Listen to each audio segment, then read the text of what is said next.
Café com informação. Oferecimento: Governo do Estado, Sesc Senac, Carvalho Supermercado.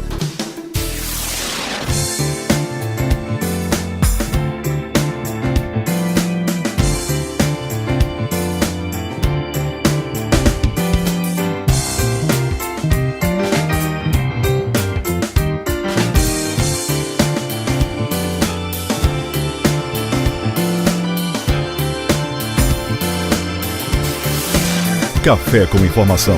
Apresentação: Arimateia Azevedo. O Café com informação desta semana é com uma figura ilustríssima. Advogada, política, já foi deputada e hoje é vice-governadora.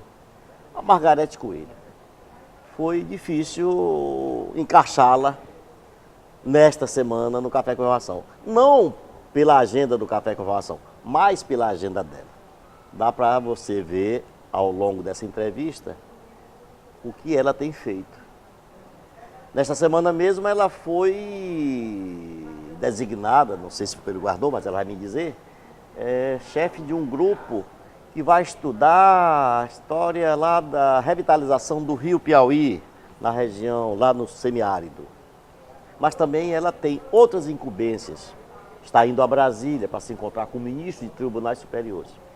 Mas aproveitando tudo, essa vaga, esse vácuo na agenda da vice-governadora, nós vamos conversar com ela sobre muitas coisas.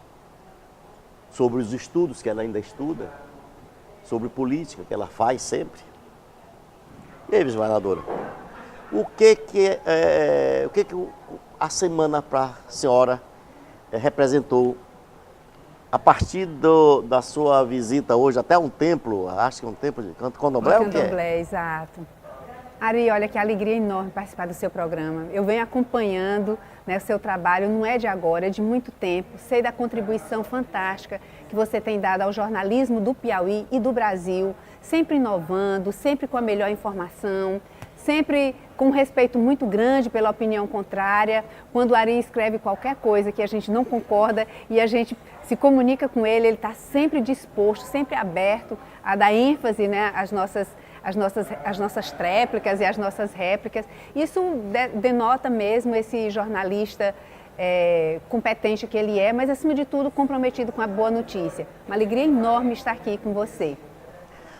Certa vez, vice-governadora, acho que no governo do Mão Santa, eu tinha dado uma informação sobre algum procedimento lá. E não era um procedimento muito republicano. E alguém chegou para a Cassandra, que era filha do Mão Santa, e disse: você não deu o direito de resposta? Você não mandou o direito de resposta? Ele disse: não, porque o Arimateia bate no direito de resposta. Não é bem assim, não. É porque às vezes as pessoas vêm retrucar, vêm rebater o que se diz, mentindo mais do que se disse. Ou pelo menos porque o direito de resposta é para responder, né? O direito de resposta é para responder. Se você oferece o direito de resposta e a pessoa trata de outro assunto, aí abre para a tréplica do jornalista. Vem agredindo. Aí não tem como não ser assim. E a senhora colocou muito bem. Eu costumo dizer o seguinte: quando eu cometo uma injustiça, eu peço desculpas, eu faço de tudo para fazer essa reparação. Eu tenho muitos processos, mas geralmente quem me processa é porque tem alguma coisa errada consigo mesmo. Mas voltando à nossa história aqui, o saldo desta eleição municipal, ele foi de uma certa forma muito positivo para o seu partido, o PP. Exato. Fez 40 ou 41. Sim, foram 40, né? 40 prefeitos. E o que eu tenho visto na mídia é que, em função disso, o PP, que é governo federal, tem participação hoje, tem ministérios, tem tem um leque de poder na esfera federal. Ele quer ampliar aqui o seu naco de poder. Agora, o que estão dizendo é que, em função de ter sido um dos maiores ganhadores dessa eleição, o PP gostaria de se ampliar no governo do Estado.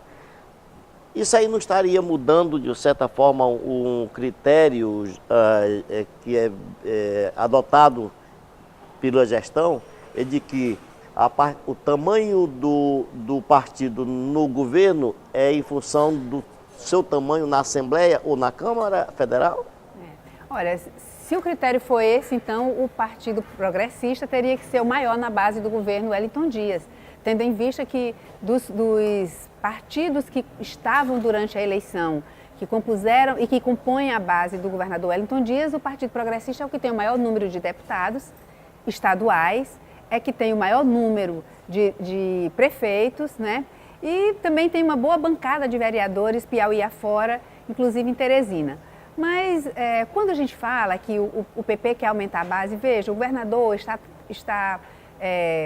o que tem se ventilado e o que se percebe a movimentação dele, claro, e que tem conversado conosco também sobre isso, é de uma intenção de fazer uma pequena reforma no governo no sentido de trazer outros apoiamentos, outros parceiros, né, para o seu governo, notadamente o PMDB, né?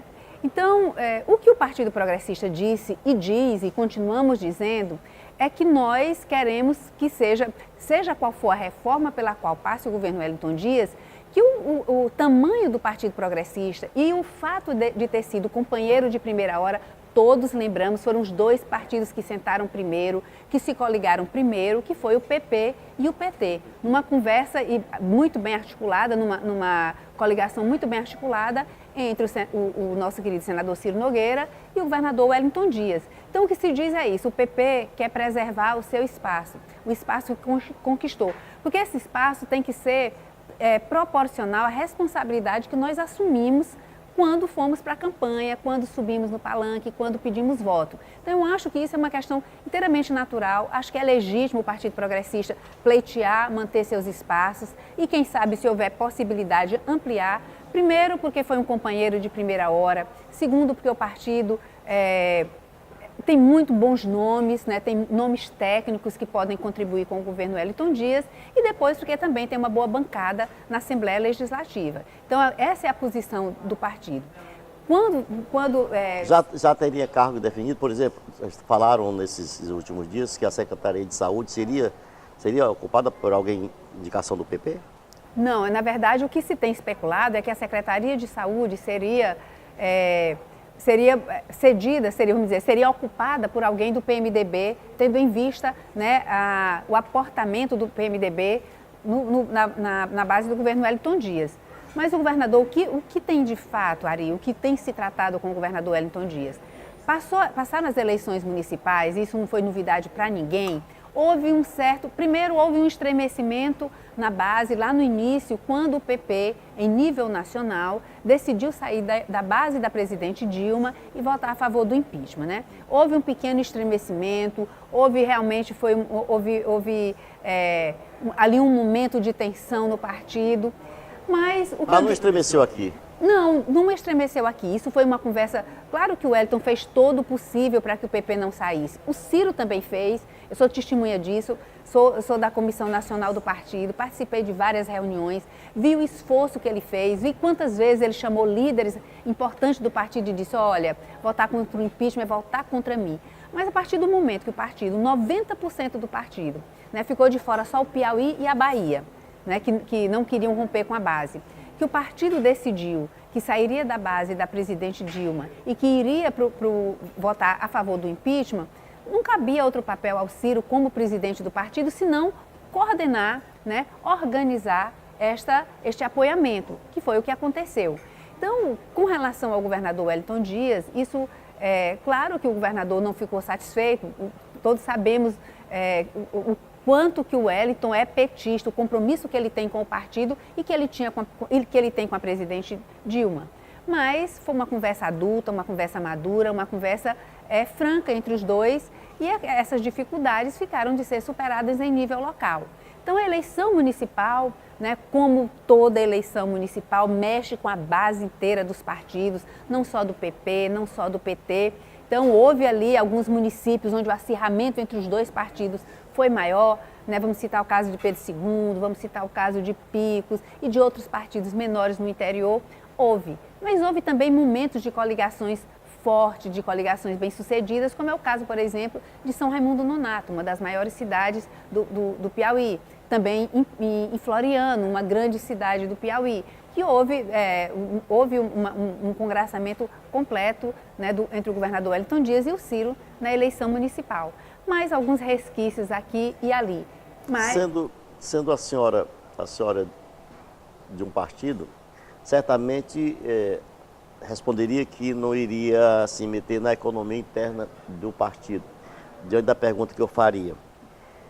Teria justificativa? Haveria necessidade do governador colocar o PMDB dentro do governo, se ele já tem um amplo leque de apoio na Assembleia? Eu lhe pergunto, para evitar que a senhora diga que não vai se meter na economia interna do partido, porque a senhora vive no executivo, a senhora não é só uma vice-governadora ali na expectativa de poder, a senhora faz uma co-gestão com o governador, isso é muito bom. A vice está sempre, eu diria, sem se subordinar, é uma supersecretária.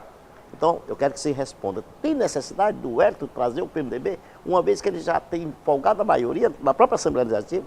Olha, eu acho que a questão da maioria realmente está assegurada, mas o PMDB é um partido importante, um partido que tem uma grande representação no Estado, e você pensar numa grande convergência em favor do Piauí, eu acho que é importante sim. Eu vou deixar de lado as demais questões, mas eu acho que administrativamente é muito bom, né? Principalmente se nós pudermos trazer a bancada federal também do PMDB, né? Formar essa grande coalizão em favor do Piauí. Nós vimos isso dar certo, por exemplo, aqui do lado, no Ceará, né? Em que houve, na época do Tasso Gereissati, aquela grande convergência, né? Um pacto pelo Ceará. Então, acho que o que o Wellington pretende é isso, é fazer um pacto pelo Piauí, é colocar todos em volta da mesma mesa. Cada partido preservando sua independência, cada partido preservando a sua autonomia. Mas, acima de tudo, os partidos colocando os interesses próprios de lado em favor do Piauí. Nesse aspecto, eu acho que o Wellington pensou bem, acho que é viável, acho que é plausível. O problema é como ele vai fazer essa articulação, né, de onde ele vai tirar espaço para ceder ao PMDB, provavelmente do próprio partido. O próprio PT seria um entrave. Os petistas eles reagem a esse tipo de composição. Porque fatalmente quem deve perder espaço aí é o PT. Também é o partido, vamos dizer, que tem mais gorduras, um partido que ficou com um naco maior, exatamente por ser o partido do governador Wellington Dias. Mas a gente tem visto também parcelas, inconformismo de parcelas do PMDB. Nós vimos, por exemplo, o ministro João Henrique, né, Souza, dizer que precisa fazer uma oitiva maior do partido, precisaria haver uma plenária do partido para que se decidisse que essa seria uma decisão mais da Assembleia, do PMDB da Assembleia, não seria do PMDB em nível regional realmente. Mas o fato é que o PMDB me parece que já se reuniu e que já decidiu aceitar a proposta, né, de coalizão feita pelo governador Wellington Dias. Então vamos ver agora como é que o tabuleiro, né, como é que as peças nesse grande tabuleiro de xadrez, como é que vão se mover. Bom, governador, a pergunta em si é porque eu vi um exemplo disso em 2014. De 2011, na sua gestão, a partir de 2011, o governador Wilson Martins, parece que estendeu assim, abriu um grande guarda-chuva e pôs todo mundo dentro. Eu não diria que seria uma torre de Babel, porque se falava a mesma língua, naturalmente, tudo mais. Tinha muitos interesses contrariados ao longo da gestão, e quando o então governador foi buscar um mandato, foi se candidatar a senador, ele se viu sem o apoio daqueles aliados que ele tinha no governo. O Wellington não corre esse risco? Olha, eu acho que o Wellington tem nos demonstrado, né, ao longo da sua carreira política, ter uma habilidade enorme, né, de compor. Tem uma habilidade enorme de convergir, de trazer convergências. E eu tenho a impressão que ele vai conseguir, sim. Naquele momento, o que houve um desacerto na base do PMDB, não é? Nós lembramos, né, daquela disputa que houve entre o deputado Marcelo Castro e o então governador José Filho, de quem seria o candidato. Houve um estremecimento e aquilo terminou. Também houve uma chapa composta muito prematuramente. Eu lembro bem da minha impressão na época, em que era uma chapa que chegava pronta já com o candidato a governo, já com o candidato a vice, e os demais partidos e os demais atores da cena política. Ela foi alinhavada em dezembro ainda de 2013, né? Era para ser 2014, tá certo. De 2013. Então, e já veio uma chapa pronta para ser, vamos dizer assim, imposta ao grupo. Foi uma chapa que veio, vamos dizer, do gabinete, pronta, sem muita conversa com a base, sem essa convergência inicial. Eu acho que ali foi o momento que a base veio fragmentada, a base veio cindida, e isso terminou por repercutir não só na eleição de governador, como também na eleição de senador, né? Que veio aí uma grande surpresa, senador Elmano Ferrer. Mas o que houve? Do outro lado, já do nosso lado, houve uma composição de uma chapa muito conversada, muito dialogada e formando um time, todo mundo trabalhando junto e formando a mesma linguagem. Bom, e quem garante que o próprio PP não pense na cadeira número 1 do Palácio Karnak e imagine lançar um candidato a governador em 2018? Mas a senhora vai responder depois dos comerciais. Café com informação. Oferecimento: Governo do Estado, Sesc Senac, Carvalho Supermercado. Bom, como já fizemos a entrevistando o governador Wellington Dias semanas atrás e depois entrevistando os 4 novos vereadores de Teresina, o Café com Informação agora é itinerante. E neste Café com Informação com a vice-governadora, ele também está sendo itinerante. E do mesmo cenário onde foi feita a entrevista com os vereadores, é aqui do Metropolitan Hotel de Teresina. E nesse cenário eu fiz a pergunta à vice-governadora sobre se o PP não tem também intenção de lançar candidato a governador em 2018, rompendo essa parceria que tem hoje com o governador do PT. Ari, olha, diante do cenário atual, o que o partido hoje tem vamos dizer assim, um compromisso, primeiro, com a reeleição do nosso querido senador Ciro Nogueira e com a reeleição do Wellington Dias. O cenário hoje é esse, de marcharmos, né, unidos, buscando a reeleição das duas maiores lideranças, né, deste nosso, vamos dizer, como o Wellington gosta de chamar, desse nosso time, né? Mas o PP tem nome, sim, né, aptos a concorrer em nível estadual. O PP cresceu bastante, como se disse há pouco. O PP hoje é grande, né, em número de vereadores, em número de prefeitos, em número de deputados estaduais e também em número de deputados federais. Hoje nós temos 2 deputados federais, né, representando o Piauí. Então, não seria, vamos dizer assim, inopinado o PP também, né, procurar seu espaço, que, aliás, é a obrigação dos partidos políticos. O partido político existe para almejar o poder, para exercer o poder. O caminho natural do partido político né? Porque às vezes a gente ouve as pessoas dizerem assim, mas partido tal só quer saber do poder. É da natureza jurídica do partido político, é chegar ao poder. O partido político que nunca chega ao poder tem que ficar, como nos outros países do mundo, né, na cláusula de barreira ou na cláusula de desempenho. Um partido que nunca chega ao poder, ele não é um partido, ele é um grupo de pressão. Então, não seria, vamos dizer assim, inopinado, não seria de se surpreender o PP também lançar um candidato, né, ao governo do Estado. Advogada e uma das boas advogadas do Piauí. Essa volta e meia ficam citando o senador Ciro Nogueira nessa história com envolvimento com a Lava Jato. Isso preocupa? Olha, eu tenho visto o senador Ciro muito tranquilo, muito sereno, né? O caso que tem se referido a ele é um caso, vamos dizer, de 2004, né?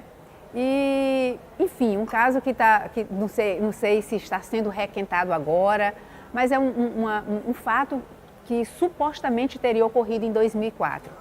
E nós sabemos todos, a imprensa noticiou, fizeram busca na casa do senador Ciro, né?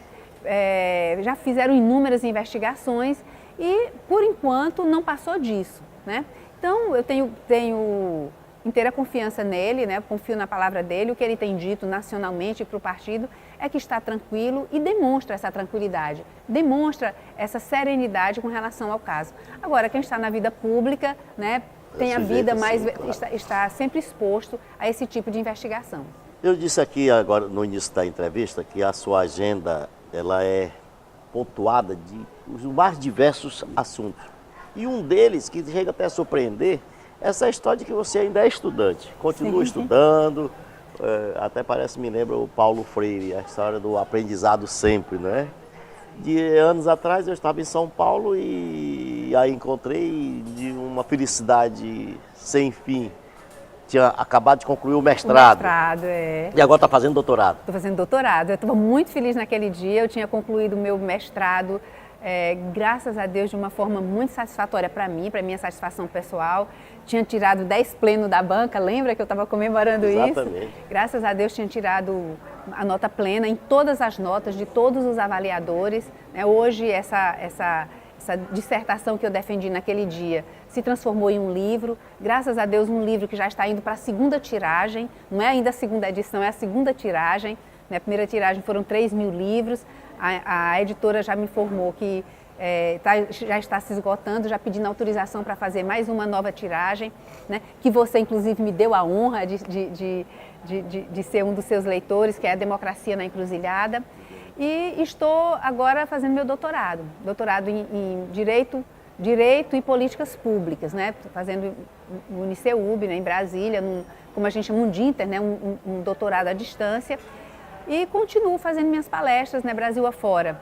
São dois temas A senhora está indo agora a Brasília, encontro com ministros dos tribunais superiores. É envolvimento em algum grupo, alguma tarefa? É mais um grupo de trabalho. Eu estou dizendo, agora não bastasse os grupos de trabalho do governador Wellington Dias, nós temos os grupos de trabalho também do TSE.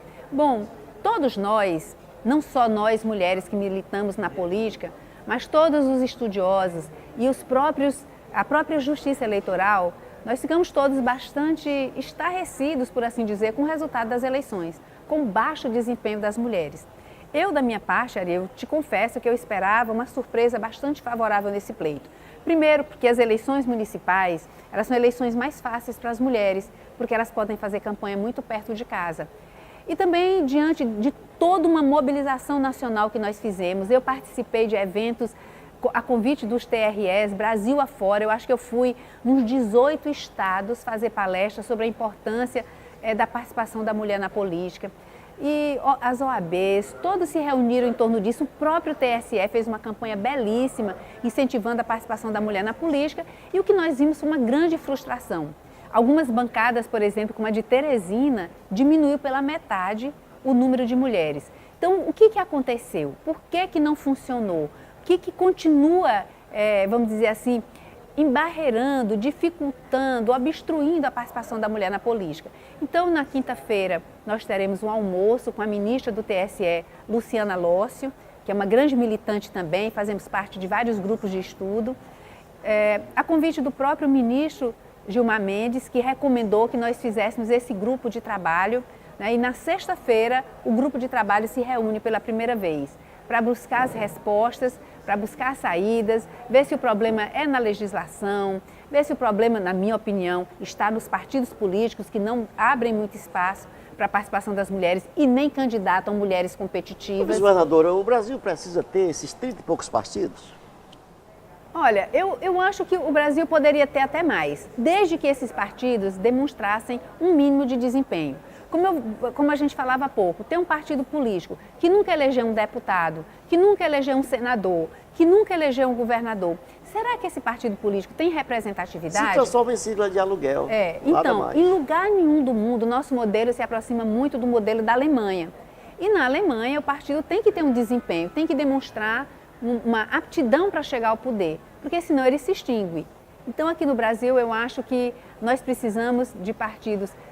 Essa diluição tão grande termina por enfraquecer os partidos e nós ficarmos aí, né, diante dessa situação de alguns partidos, né, estarem sempre só essa pecha de partidos nanicos, partidos de aluguel, enfim, uma coisa que é muito pejorativa para o nível de exigência que se tem de um partido político. Agora, voltando à nossa coisa doméstica aqui, dentro desses seus grupos, essas suas tarefas como cogestora na gestão estadual, eu tenho aqui umas perguntas da produção, feita de internautas, e uma delas é o seguinte: o que o governo está fazendo para impedir efetivamente o fechamento do Parque Nacional da Serra da Capivara? Eu tenho que dar uma notícia muito boa.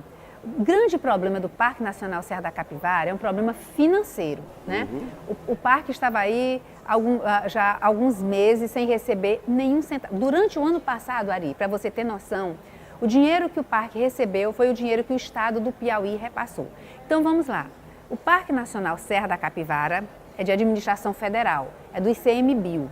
O estado do Piauí se orgulha do parque e não abre mão, né, de ser, vamos dizer assim, a casa do parque, de ser o hospedeiro do parque, né?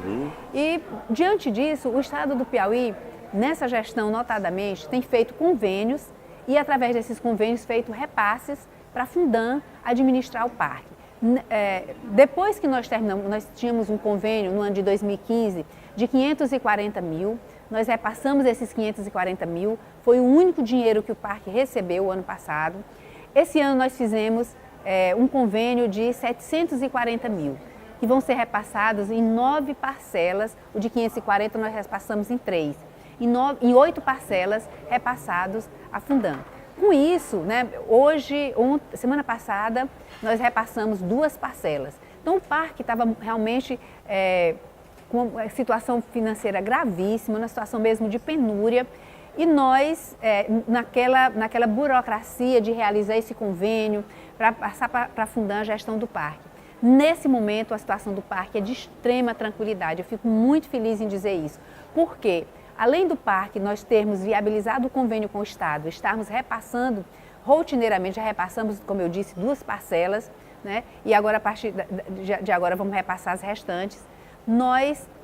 O parque também recebeu 900 e poucos mil do ICMBio através do IFAM. Essa verba ela é carimbada, ela vem para as pesquisas e a parte de gestão, de conservação do parque, das trilhas internas, das estradas, das guaritas, tem ficado com o estado do Piauí. Então, esse momento, a professora Niede está, vamos dizer assim, comemorando o primeiro momento de tranquilidade econômica do Parque Nacional Serra da Capivara. A senhora assumiu aí a coordenadoria de um grupo que visa a revitalização do rio Piauí. Aliás, aqueles rios todos estão secos ali para aquela região, não estão? Estão. Ali naquela região tem 2 grandes rios, né? O rio Piauí, que é um rio que tem uma ligação muito, vamos dizer, afetiva com o nosso estado, é o rio que dá nome ao nosso estado. Era um rio pujante, mas agora é um rio que, pelo menos em 3 municípios do estado do Piauí, ele está cortado, né? Inclusive dentro de São Raimundo Nonato. E o outro rio é o São Lourenço, também outro rio temporário. Então, o interesse do governador Wellington Dias é perenizar o rio, fazer obras no curso do rio que tornem esse rio perene. Então, vamos trabalhar a recuperação das matas ciliares, a recuperação dos olhos d'água e dos córregos que alimentam o rio, fazer a urbanização da cidade de São Raimundo, para que o rio possa ser protegido, buscar também formar o Comitê da Bacia do Rio Piauí, porque é um rio, como eu disse, que tem uma importância enorme historicamente falando, afetivamente falando, mas também para a nossa economia. Então, custa muito, governador, não é? Olha, custa muito caro. Nós temos um projeto que foi feito ainda em governos anteriores, Ari, um projeto que vamos dizer assim, que traria, inclusive, a questão do saneamento urbano das cidades, enfim, em torno de 40 milhões. Então, hoje, o que é que nós fizemos? Criamos um grupo de trabalho. Esse grupo de trabalho vai, vamos fazer assim, atualizar esses projetos que há 2 projetos, né? Um na Secretaria de Defesa Civil e outro na Secretaria do Meio Ambiente, fazer com que os 2 projetos confluam, né? Um sirva de apoio para o outro e, vamos dizer assim, setorizar. Então, ver o que é do Ministério das Cidades e fazer um projeto, porque nós temos convicção e consciência que nós não vamos conseguir realizar um projeto nesse valor e com essa envergadura, né, assim, tão de repente, talvez não só numa gestão. Então, nós vamos agora, criamos esse grupo, vamos compartimentar o projeto, né, cada um na sua área, no seu ministério e ir atrás dos recursos, seja via emenda, seja via ministério, com dotação orçamentária de ministério. Encerrando, vice-governadora, o Brasil, notadamente o Nordeste, ele se envolveu numa grande polêmica, uma grande discussão com relação àquela decisão do Supremo Tribunal Federal de tornar ilegal a vaquejada. Sim. Qual é a posição da vice-governadora com relação a Olha, esse evento?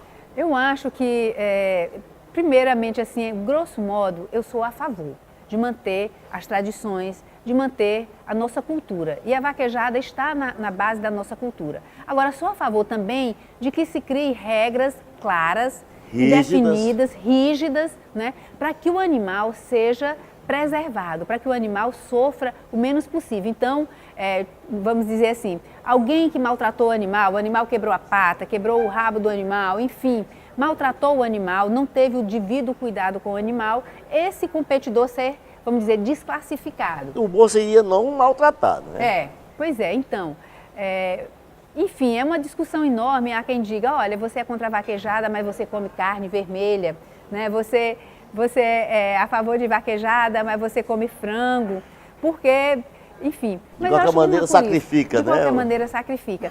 Mas assim, sendo bastante sincera, para quem é a favor dos animais, pode parecer chocante, né? Aquele ato de derrubar o boi, né? Derrubar o boi dentro da faixa. Mas eu acho que isso pode ser feito com técnica. E não é para isso a competição? Para ver quem tem a melhor técnica? Então, acho que desclassifica quem maltratar o animal. Eu só quero agradecer à vice-governadora Margarete Coelho, que nos deu a honra dessa entrevista. Quero agradecer mais uma vez à direção do Metropolitan, que nos cedeu o cenário para que realizássemos esse evento. E agradecer você, internauta, que nos tolera por semanas, aliás, por mais de ano. Já fizemos um ano no Café com Informação. Nós voltamos na próxima semana.